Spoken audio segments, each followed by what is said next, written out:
ओले बरसाने वाला लड़का। अर्जुन का परिवार आज प्रीतमपुरा गांव में अपना सामान लेकर आया था। अर्जुन, घर के आसपास ही खेलना, ज्यादा दूर मत जाना। अगर इस गांव के लोगों को भी तुम्हारे बारे में पता चल गया तो फिर हमें गांव बदलना पड़ेगा। अर्जुन कभी कभी दुकान पर सामान लेने जाता तो गांव के लड़के उसे अजीब तरह से देखते, क्योंकि अर्जुन हमेशा काला चश्मा पहने रहता और सिर पर एक छाता लगाए रहता। गांव में लल्लन नाम का एक बदमाश लड़का रहता था। लल्लन को दूसरों को सताने में बहुत मजा आता था। यार, गांव में जो नया लड़का आया है ये हमेशा काला चश्मा और छाते के साथ रहता है। चक्कर क्या है? उसका नाम अर्जुन है। उसकी मम्मी ने मेरी मम्मी को बताया था कि उसकी आंखों में धूप से कुछ प्रॉब्लम है, इसलिए वो हमेशा चश्मा लगाया रहता है और छाता टांगे रहता है। कुछ भी हो, मुझे एक बार उसका चश्मा और छाता हटाना जरूर है। बहुत दिनों से कोई मजा नहीं किया। एक दिन जब अर्जुन दुकान से सामान लेकर लौट रहा था तो लल्लन चुपचाप एक पेड़ के ऊपर चढ़कर बैठ गया। जैसे ही अर्जुन पेड़ के नीचे से गुजरा, लल्लन ने ऊपर से उसका छाता खींच लिया। मेरा छाता वापस करो। कौन हो तुम? मेरा छाता क्यों ले लिया? मैं इस गांव का दादा हूँ। मेरी मर्जी के बिना यहाँ का एक पत्ता भी नहीं हिलता। मैं चाहता हूँ कि तुम एक दिन के लिए मुझे अपना चश्मा दे दो। नहीं, मैं अपना चश्मा तुम्हें नहीं दे सकता। तुम दे सकते हो या नहीं, मुझे इससे कोई मतलब नहीं। मैं इसे तुमसे लेकर ही रहूंगा। लल्लन अर्जुन का चश्मा छीनने पेड़ से नीचे कूदा, लेकिन अर्जुन वहाँ से भाग गया। लल्लन ने उसका पीछा किया। अर्जुन ने गांव का रास्ता नहीं देखा था। वह थोड़ी देर तक भागकर एक घर में जा घुसा। लल्लन नाम का एक लड़का मेरा चश्मा छीनना चाहता है। प्लीज मेरी मदद करो। तुम बक्से के पीछे छुप जाओ। लल्लन ने घर का दरवाजा खटखटाया। क्या बात है? क्यों दरवाजा पीट रहे हो? पिंकी, क्या तुम्हारे घर में कोई लड़का घुसा है? नहीं, जाओ यहाँ से। लल्लन जब चला गया तो पिंकी अर्जुन से बोली, तुम बाहर आ सकते हो। लल्लन जा चुका है। तुम्हारा नाम अर्जुन है ना? हाँ, तुम्हें कैसे पता? तुम जिस दुकान से सामान खरीदते हो वो मेरे पापा की दुकान है। मैंने तुम्हें पहले भी देखा है। तुम हमेशा चश्मा क्यों पहने रहते हो? अगर मेरी आंखों पर सूरज की किरणें पड़ जाए तो बहुत बड़े बड़े ओलों की बारिश होती है। मेरी इस समस्या की वजह से मेरे मम्मी पापा कई गांव बदल चुके हैं। जहाँ भी एक बार मेरी वजह से ओलों की बारिश हुई, वहाँ के लोगों ने हमें गांव से निकाल दिया।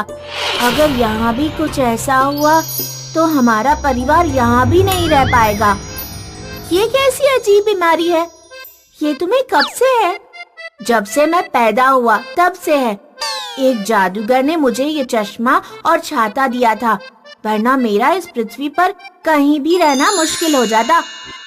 मेरे पापा की गांव के मुखिया से जान पहचान है। मैं उनसे बात करूंगी। तुम घर जा सकते हो। लल्लन जा चुका है। लल्लन गया नहीं था। वह दरवाजे के पीछे छुप गया था। जैसे ही अर्जुन बाहर निकला, लल्लन ने पीछे से उसका चश्मा उतार दिया। सूरज की किरणें अर्जुन की आंखों पर पड़ी और पूरे गांव में बड़े बड़े ओले गिरने लगे। ओलों का आकार थाली से लेकर कुएं जितना बड़ा था। ये कौन सी आफत आ गई? लल्लन चश्मा फेंक कर भाग जाता है। चश्मे के ऊपर एक बड़ा ओला गिरा और चश्मा चूर चूर हो गया। पूरे गांव में अफरा तफरी मच गई। लोगों के घरों की छत पर बड़े बड़े छेद हो गए थे। सब लोग मदद के लिए मुखिया के घर भागने लगे। मुझे अंधेरी कोठरी में जाना होगा, वरना ओलों की बारिश रुकेगी नहीं। अर्जुन दौड़ता हुआ अपने घर गया और एक बिल्कुल अंधेरे कमरे में बंद हो गया। तब ओलों की बारिश शांत हुई। लल्लन ने गांव के मुखिया को बता दिया कि ये सब अर्जुन नाम के लड़के की वजह से हो रहा है। तभी पिंकी वहां पहुंची और पिंकी ने मुखिया से कहा, मुखिया जी, ये सब उस लड़के की वजह से नहीं, लल्लन की वजह से हो रहा है। इसी ने उसका चश्मा जबरदस्ती छीना था।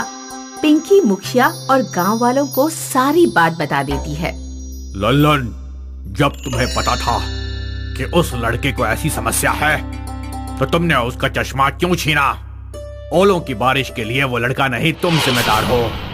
गांव के लोगों का ओलों से जो नुकसान हुआ है तुम्हारे पिताजी उसकी भरपाई करेंगे। मुखिया और पिंकी अर्जुन के घर पहुँचे।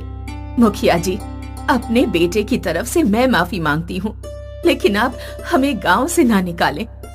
हम गांव बदल बदल कर थक चुके हैं।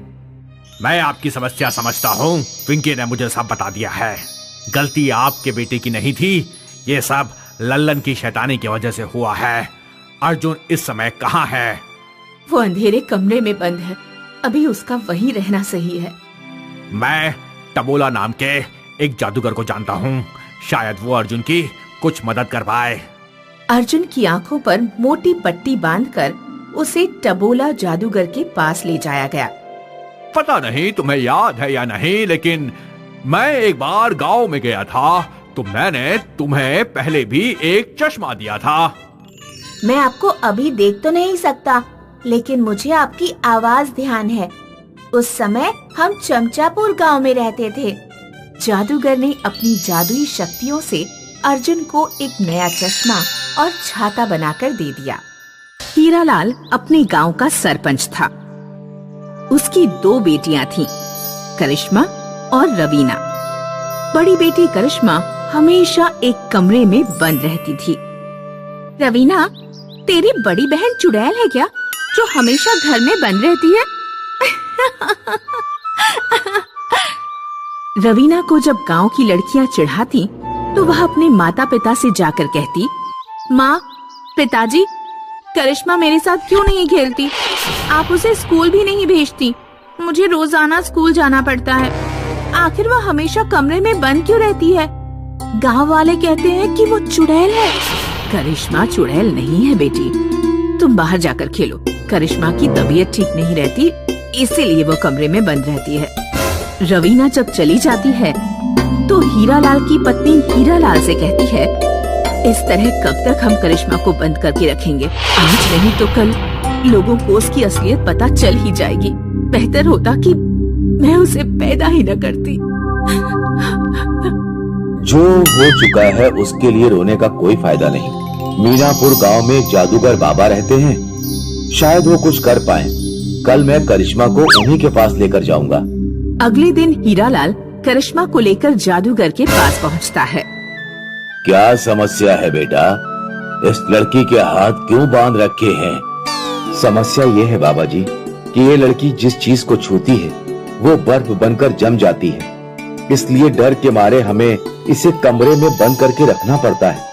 गांव में इसने किसी इंसान को छू लिया तो वो बर्फ बन जाएगा। बेटा, मैं इसके हाथ तो ठीक नहीं कर सकता, लेकिन मैं तुम्हें एक जोड़ी दस्ताने देता हूँ।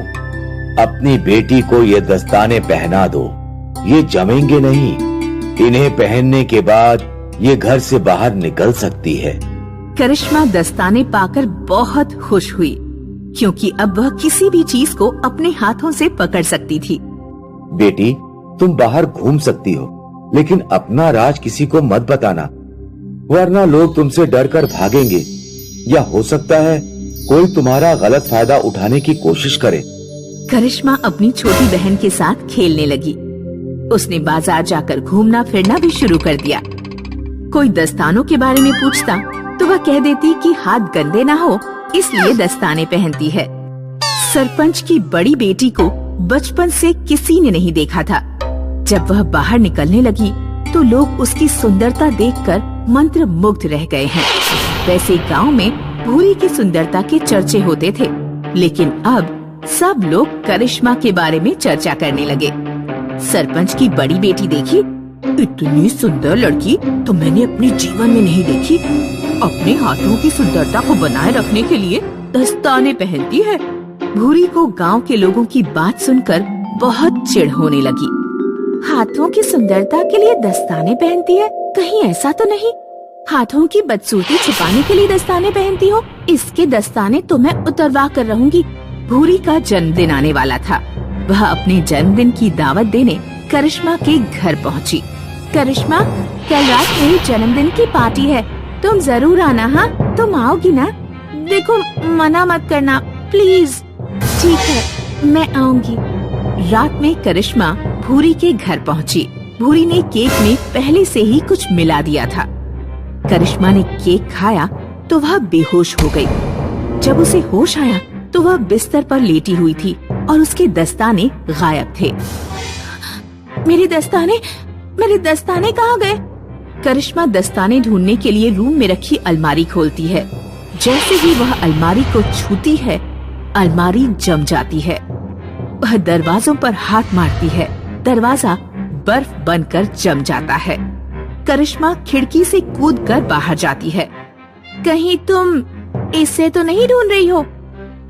हाँ, मैं इन्हें ही ढूंढ रही हूँ। मेरे दस्ताने वापस करो। नहीं करूँगी, मेरे दस्ताने वापस करो, वरना मैं बहुत मुसीबत में पड़ जाऊंगी। नहीं दूंगी, तू ऐसे ही घर जा। करिश्मा अपने दस्ताने लेने के लिए हाथ आगे बढ़ाती है। भूरी अपने हाथ पीछे कर लेती है। करिश्मा के हाथ भूरी को छू लेते हैं। भूरी बर्फ बनकर जम जाती है। गांव की एक औरत यह सब देख रही थी। करिश्मा, ये तूने क्या किया? औरत चिल्लाने लगी। सुनो सुनो गांव वालों, करिश्मा चुड़ैल है, उसने भूरी को जमा दिया। करिश्मा को वहाँ से भागना पड़ता है। भागते भागते वह जंगल पार करके नदी किनारे पहुँच जाती है। वहाँ उसे एक लड़का मिलता है। क्या तुम्हें नदी पार करनी है? अगर तुम चाहो तो मेरी नाव में बैठ सकती हो। ठीक है, मैं तुम्हारी नाव में बैठ जाती हूँ, लेकिन मुझसे दूर रहना, क्योंकि मुझे एक अजीब बीमारी है। तुम क्या करते हो? मेरा नाम बबलू है। मैं शहर से बर्फ लेकर आता हूँ और गांव में बेचता हूँ। तुम्हें क्या बीमारी है? मैं जिस भी चीज को छूती हूँ वह बर्फ बन जाती है। अच्छा, तो ये बात है। खैर, तुम्हें इस बीमारी को अभिशाप नहीं समझना चाहिए।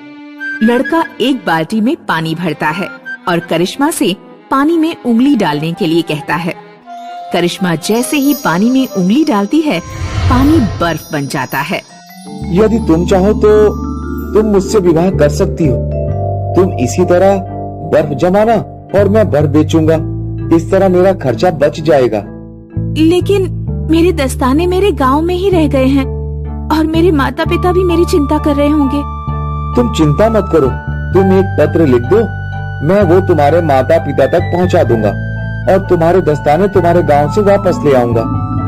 करिश्मा एक पत्र में लिख देती है कि वह नदी किनारे एक गांव में सुरक्षित है और विवाह करने वाली है। बबलू पत्र ले जाकर उसके माता पिता को पहुंचा देता है। चलो, अच्छा हुआ, बेटी सही सलामत तो है। बबलू दस्ताने लेकर करिश्मा के पास लौट जाता है। करिश्मा और बबलू विवाह कर लेते हैं और खुशी खुशी अपना जीवन बिताने लगते हैं।